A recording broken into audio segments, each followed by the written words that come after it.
চালগুড়ি কিছুটা পরিমাণ নিয়ে নিচ্ছি। ব্যাস, এটা 200 মতো চালগুড়ি আছে।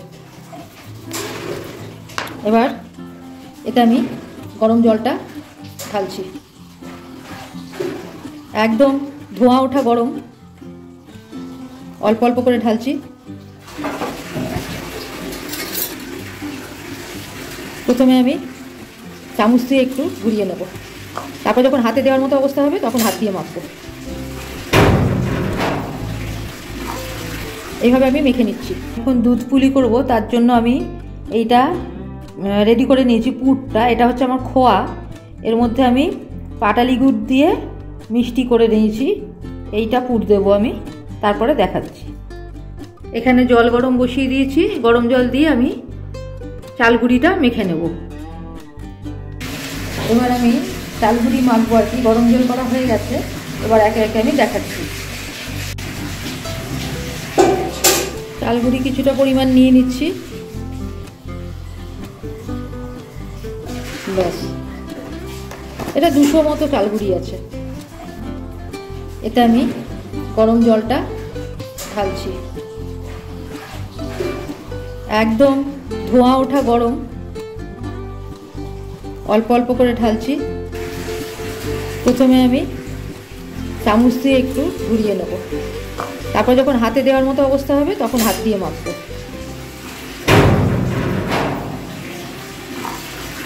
এইভাবে আমি মেখে নিচ্ছি। অনেকটাই আমার মাখা হয়ে গেছে এটা।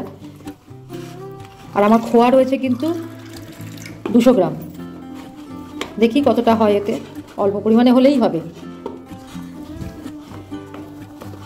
একদম আটা মাখার মতো করে মেখে নেব। আমার চালগুড়ি মাখা হয়ে গেছে, এবার আমি এগুলো বানাবো, দেখাচ্ছি। চালগুড়ি মাখা হয়ে গেছে, এবার আমি এক একটা করে এর থেকে আমি বল বানিয়ে নিচ্ছি।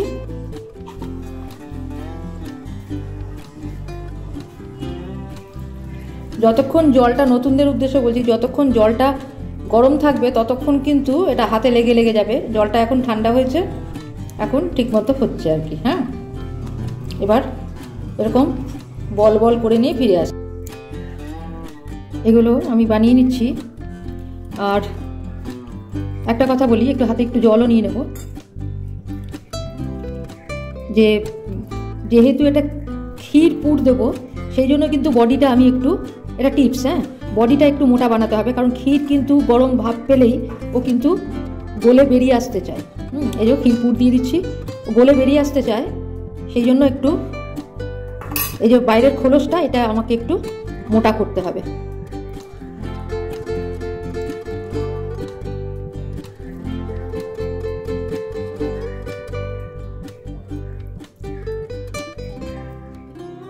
বেশি পুর দেওয়া যাবে না, বেরিয়ে এলে মুশকিল।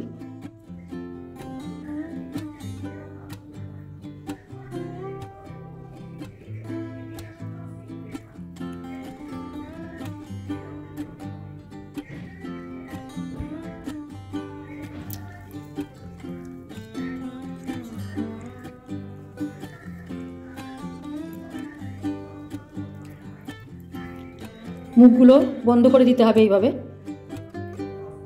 মুখ কিন্তু একদম বন্ধ করে দিতে হবে। প্রয়োজনে একটু জল ঘষে নেব, জল লাগিয়ে নিলে কিন্তু মুখ একদম বন্ধ হয়ে যাবে।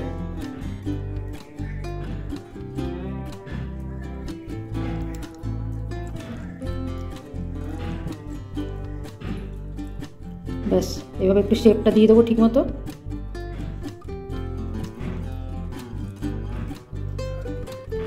এভাবে আরও আমি বানিয়ে নিচ্ছি। এটাও নিয়েছি, এতেও পুরটা অল্পই দিতে হবে।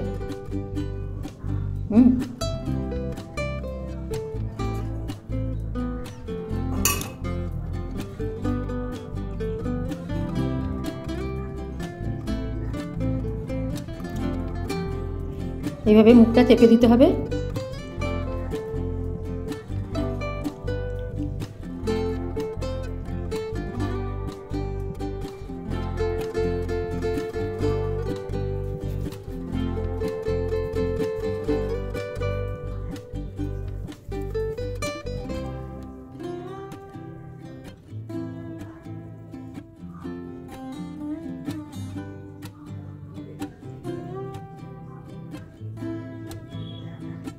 শেপটা একটু ভালো মতো করতে হবে।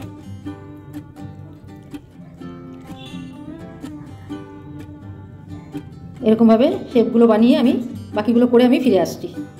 একটা তো টিপস শেখালাম যে বডিটা মোটা করতে হবে ক্ষীরপুর যদি দিতে হয়, হ্যাঁ। আর একটা আমি দেখাচ্ছি কিভাবে বানাতে হবে। আমি এবার ছোট সাইজ করছি, প্রথমে দুটো খুব বড় হয়ে গেছে, তো ছোট সাইজ করছি, দেখাচ্ছি। এগুলো আমার বানানো হয়ে গেছে। এবার এইটা আমি নিচ্ছি, তো নিয়ে ডিপ বাটি বানাতে হবে। বাটিটা কিন্তু ডিপ হবে, হ্যাঁ, এটাও একটা টিপস। বাটিটা ডিপ বানাতে হবে। তার মধ্যে আমি দিয়ে দেবো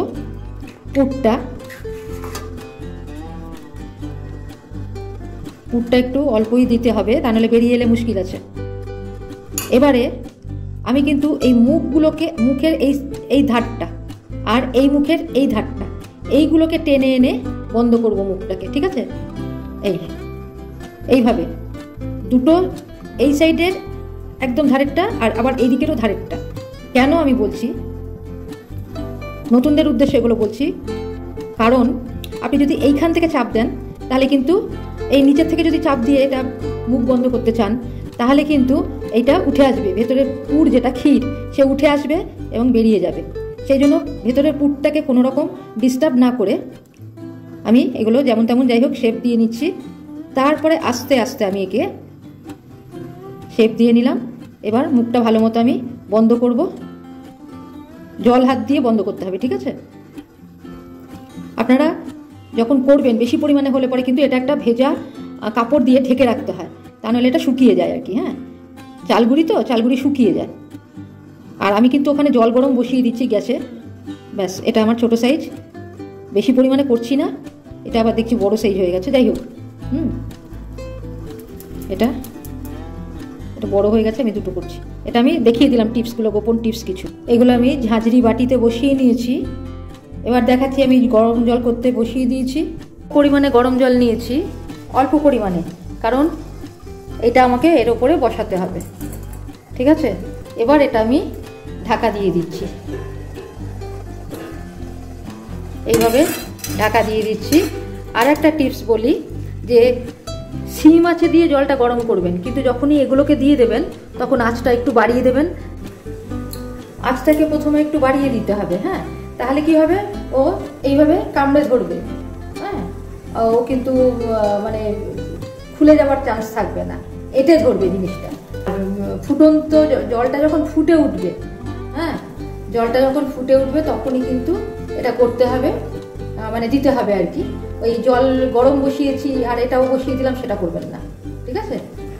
দেখাচ্ছি তারপর। এগুলো খুব সুন্দর নেমে গেছে। আচ্ছা, নতুনদের উদ্দেশ্যে বলছি, দু একটা কিন্তু এরকম বেরোবে, তো তাতে অসুবিধার কিছু নেই।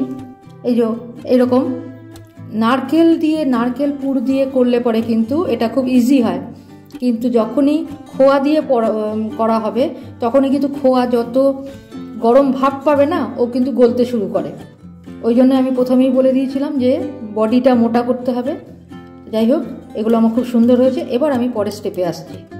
এবার আমি দুধ গরম করতে বসিয়েছি, তারপরে দেখাচ্ছি। দুধটা আমার ফুটে গেছে। এবার এতে আমি দুধ নামিয়ে নিয়ে কিন্তু পাটালি গুড় দেবো। আর একটা ব্যাপার বলছি, দুধটা এত গাঢ় হয়ে গেছে না, খেতে কিন্তু বেশ ভালোই লাগবে। তো আমি দেখাচ্ছি, দুধটা খুবই ঘন হয়ে গেছে। এবার আমি গ্যাস বন্ধ করে দিলাম, ঠিক আছে। একদম ফোঁটা বন্ধ হয়ে গেল। বন্ধ করে দিয়ে আমি পাটালি গুড় মেশাবো। এইভাবে পাটালি গুড় একটু আগে গুলে দেখে নিচ্ছি। তো বলেছে যে কাটবে না, দুধ কাটবে না।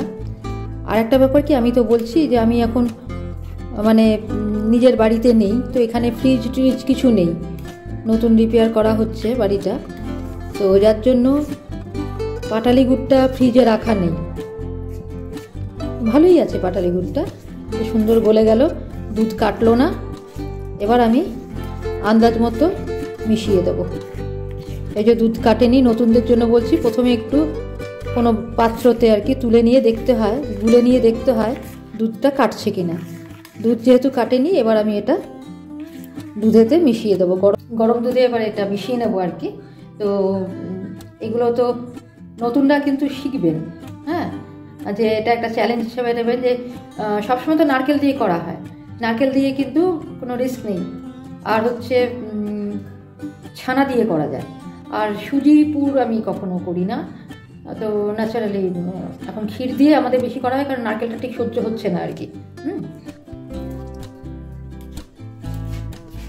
দুধটা আমি দিয়ে দিচ্ছি, আরও গুড় দেবো, এটা টেস্ট করে নিতে হবে কতটা গুড় লাগবে, সেটা টেস্ট করে নেব, নিয়ে আমি দেখাচ্ছি। দেখুন দারুণ, তাই না? আচ্ছা, এটাতে আমি বলছি, আরও একটা বলছি, যে দুধটা যদি দেখেন ভালো রয়েছে, এ তো ঠান্ডা হলে, একদম ঠান্ডা হলে কিন্তু বসে যাবে, আরও গাঢ় হয়ে যাবে। তো সেক্ষেত্রে কিন্তু দুধ যদি বেশি থাকে, চালগুড়ি যদি থাকে, আর ইয়েও যদি থাকে, খোয়া ক্ষীরটা সব কিছু, গুড়, তাহলে কিন্তু মানে খোয়া ক্ষীরটা পুরটা যদি থাকে, পুর দুধ, এখানে দুধটা বসে গিয়েও যদি আর একটু বেশি থাকে, তাহলে কিন্তু আবার নতুন করে কিছু চালগুড়ি দিয়ে আপনারা এগুলো করতে পারেন। খুব সুন্দর হয়েছে। তো আমি তো এটা রাত্রেবেলা করলাম। পিঠে একটু রাতে করাই ভালো আর কি, মানে বাসি খাওয়াটা ভালো, পিঠে কিন্তু বাসিই খায় বেশি। হ্যাঁ, তো কালকে এটা আমাদের ভালোই টিফিন হয়ে যাবে। আর ওটাই বলছি, যদি বেঁচে যায় দুধ, ধরুন আর একটু ঘন হয়েও বেশ রয়েছে, তখন কিন্তু চালগুড়ি নিয়ে, আমার তো চালগুড়ি আছে আর আমার খোয়াও রয়েছে আর কি, তো আমার কোনো অসুবিধা হবে না, গুঁড়ো রয়েছে, পারলে আমি আরও বানিয়ে নেবো আর কি। তো আপনারাও এরকমই করবেন। তো অজস্র টিপস সহ আমি শেখালাম। সাবস্ক্রাইব করতে ভুলবেন না যারা নতুন, আর সাবস্ক্রাইব করলে ইন্টারেস্টটা বাড়ে, ভালো বাড়ে, মানে ভালো লাগে, এনকারেজড হই আমরা। তো আজকের মতো আমি এখন রাখবো, কয়েকটা আমি আলাদা তুলে নিয়ে দেখাচ্ছি। দেখুন ভেসে উঠছে, হ্যাঁ, যত এটা ঠান্ডা হবে তত কিন্তু এরকম ভেসে উঠবে আর কি, আরও হালকা হয়ে গিয়ে। তো পারলে কালকে সকালেও আমি ছবিটা আপনাদের দেখাবো। সকালের বাসি পিঠে দেখুন জমে গেছে, দুধ অনেক জমে গেছে, আর বাটিতেও কিছুটা তুলে রেখেছি, এই দেখুন দারুণ। আজকের মতো এখানে রাখছি, আমার ক্ষীরের দুধ পুলি রেডি টু সার্ভ।